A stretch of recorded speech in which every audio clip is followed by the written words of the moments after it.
New Zealand hosts event 4 of A1GP World Cup and Motorsport, and in absolutely perfect conditions Friday practice took place. Chris van der Drift driving for the home team, looking for a competitive performance, but once the cars got out there all the drivers found a pretty slippery surface. Lorraine Carter-Cairn sliding around in the Team India car, Faris Fawzi getting it all wrong down into turn 1, looping the Malaysian car and struggling throughout the course of the afternoon to really get on the pace.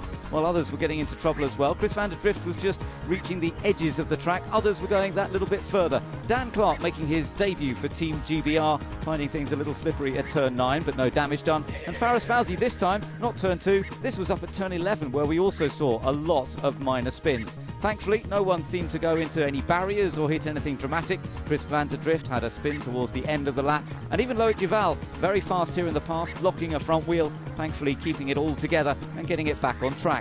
John Martin for Team Australia. The team had an engine change earlier in the day, but he came back well even after this spin to set what was the third fastest time. Faris Fawzi, though, just could not get on the pace and ended up down in 17th place. Kong Fu Cheng, Frankie as he's known, had this spin at turn 9, but China was struggling. They ended the day down in 18th position. A lot of red flags interrupted the session, but through it all, Team Lebanon were fast throughout. Daniel Murad set the second fastest time of the day, but it was beaten in a remarkable performance by Neel Jani. He's been sick with a viral infection, laid out for the last couple of weeks, but he's come back and he set the pace on the first day of practice here at Taupo.